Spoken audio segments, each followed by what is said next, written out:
Okay, guys, so now what I want to do that we've gotten over how to understand your niche a little bit more and how to research it. I think that just needed to really be said, that you need to know your niche better. Okay? And before I get into this and how I talk about headlines, I want you to picture it like this. If you were in a room with a bunch of people that are in your niche, you should feel so confident that you know them that you can say or put together any form of a sentence or offer or benefit that'll make them jump up and down. It's almost like you have a jump button on these customers. If you don't feel like you have that, if you don't feel like you can walk up to the customer and you already know what to say that will really hit them hard or make them change their mind or something, you don't know enough about the niche. I can go and talk to a person that's running ads and have a conversation about ads and just speak with them and mention a bunch of things that I know are going to be their problem, and they're going to start responding to them. You need to be able to walk up to your target customer and cause a serious response to them. Okay? If you don't feel like you can do that, you need to do more research. You don't know your customer well enough, and you will never ever scale your business with ads or advertising if you don't know your customer and their problems to the billionth degree that you feel like you have a jump button on them.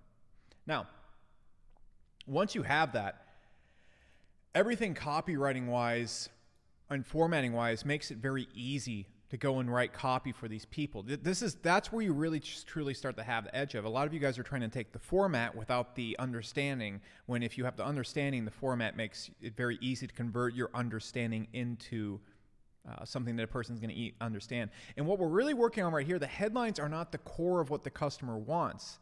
It's translating it into a way that is interesting and creates curiosity and gets the customer to take specific action. It's not what the customer wants. What the customer wants is what we described when we were going through the niche and the previous or best-selling sales products. This is simply how to communicate with them. It's how to structure your dialogue. And so this applies to your ads and your headlines. When you're writing an ad or when you're writing a headline, you want to make sure it has these 5 things. And before it has these 5 things, you want to make sure that you have it clearly worded or explained. It's not complicated to understand. Look at my headline right here. How we train Google and Facebook's ad AIs to find us customers 52% cheaper. It is so unbelievably easy to understand what I'm offering right here. I'm offering a simple script that allows you to achieve this. Right here, it's very easy to understand. It's super duper. And I see some people's headlines, and you have these long-winded headlines with all sorts of stats and scientific words. You're missing the point. It needs to be first and foremost clearly worded and super easy to understand. That a person can load up their page and with a 3rd grade reading level or a 3rd grade listening level, understand what you're saying and get what the point is. It has to also be very believable. How we train Google and Facebook's ad AIs to find us customers 52% cheaper. Very believable. If you look at my Iron opt-in, the YouTube ad template I use to generate over $18 million in sales, plus get my copy and paste ad scripts and targeting swipe files. Super simple. Sounds very believable. Sounds very believable. And it's very important that when you're doing your ads that lead to your opt-in pages, it makes it more believable. You'll notice in my ads, I show my customers' proof and my proof to make my headlines hit much harder. And this is going to be a combination of your ads and your opt-ins. Make sure your ads and your opt-ins are very well worded, clearly, easy to understand, and very believable. And you really want to set up the opt-in to be believable, since you aren't going to be able to stuff as much information on the opt-in page. Then what you need to do is you need to make sure that your headline has these 5 things. Beyond this point, it's going to take split testing and making your thing more clearly able to be understood and playing off a few other angles your customers might want. This one right here shows them how to get customers cheaper. We might want to go with an angle about how we scale their ads past this amount, how we gain this much.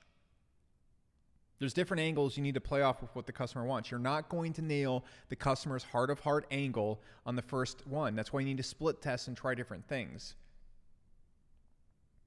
And you need to make sure they have these 5 things. The big problem I've been seeing is people have been putting out headlines that are cookie cutter templates that have nothing that the customer even wants on there. Or they're just assuming what the customer wants. And even with my limited understanding of the niche, it's just not what the customer wants. So here are the 5 things. First off, make sure there is a clear desired result. Get customers 52% cheaper and scale their ads. In the ad before this landing page right here, I talk a ton about scaling and growing the business and why you can't scale when you're paying so much more, and how I scale by paying less per ads. So it ties in with this and makes this even more believable. Desired result. Next, suggested fast time frame. The person wants to do it quickly. Copy and paste. Copy and paste right here suggests they can do it quickly. Copy and paste. There's a reason why I do this. Clone my tactics to your business. Easy to understand. Copy and paste. A realistic, you're behind the curve explanation. What does that mean? How are we doing this? All right, a YouTube ad template I use to generate over $18 million in sales. This isn't the best example of this, honestly. But people already feel like they're behind the times with their YouTube ads in the first place. People, the main incentive behind Iron is people aren't on YouTube and they want to know how to do that. So they already feel behind the times. Now, with Google and Facebook, people, it's a little bit different. And this is what I mean, knowing your market. I know the market. I know what they're thinking over here on YouTube ads. I know what the market is thinking over here when it comes to tracking. And if you don't know what is going to sound realistic to them and make them feel like they're behind the curve, you don't know your market. I know inside of ad buyers, there's always talk of AIs and optimization of ads. I know that's their thing. I know they're into that because I'm into it, but I also just have talked to a ton of them. And I know they think that they're always looking for that next extra curve. And I know people are always thinking, oh, when's AI going to come to ads? When can I get this next extra edge? And so I throw in how we can train Google and Facebook ad AIs because it sounds like a realistic reason that they simply don't know because they're behind the curve. Nothing gets people to engage like feeling like they're behind the curve. They have to catch up. And so that's why I do it. It has to sound realistic. You can use this by finding scientific terms, scientific studies, creating a certain phrases like the tripwire system from Ryan Dice. But of course, they explain what the tripwire was in the ads themselves. Dedicating it to something the government has done, something new that's happening in the government, something that's new and happening in some regulation. It has to be blamed on something believable and realistic. And if you know your marketplace, you know what they're going to respond to. Okay? For example, in investing, if you go look at Motley Fool's ads on Facebook, they're always talking about this is the stock that is going to be better than Amazon that this huge CEO is betting on. Massive curiosity, sounds realistic, sounds like it's something also new that they don't know of, but they're behind the curve because they don't know. So I'm not going to be able to tell you what's behind the curve or where people are going to feel like they're behind the curve or what they feel is realistic. You're going to have to think about it. And if you can't think of something if you can't determine whether something is going to sound false to your customer, man, you are so far off base that you need to get back on course. Because if you don't even know what's gonna trigger the bullshit meter in your customers' minds, you're gonna be triggering that bullshit meter your entire webinar. You have to be able to understand what sounds realistic to them and makes them feel like they're behind the curve. Now, is it something they've never seen before? It has to be new. Whenever you're pitching anything, it has to be something new. This is why I don't say how I use tracking to get customers 52% cheaper. I use a realistic thing that makes them feel like they're behind a curve that sounds brand new to them. Brand new to them. It has to be brand new. And this is pretty easy in most niches. If you're inventing some new technique, some new something, some new way of spelling it, it's going to be pretty easy to make it new. You just have to be aware of it. It has to sound easy to apply. Copy and paste tracking script. Instant results. Copy and paste. Clone it to your business. Step by step. Swipe your competitor's best traffic on YouTube. They don't know these things, and this sounds super realistic to them. If it has these 5 things and it's clearly worded and very believable, you have a headline that if you ask me, I would say that looks good. That looks good. But you're going to have to test it. And so that's why we want to use the split testing that is in the next few sections, because you want to have these headlines, you want to compete against them. And eventually you're going to find a message in your headlines that works really, really well. And this just comes from a lot of split testing. You might want to split one headline with a gain opportunity, one with a loss opportunity.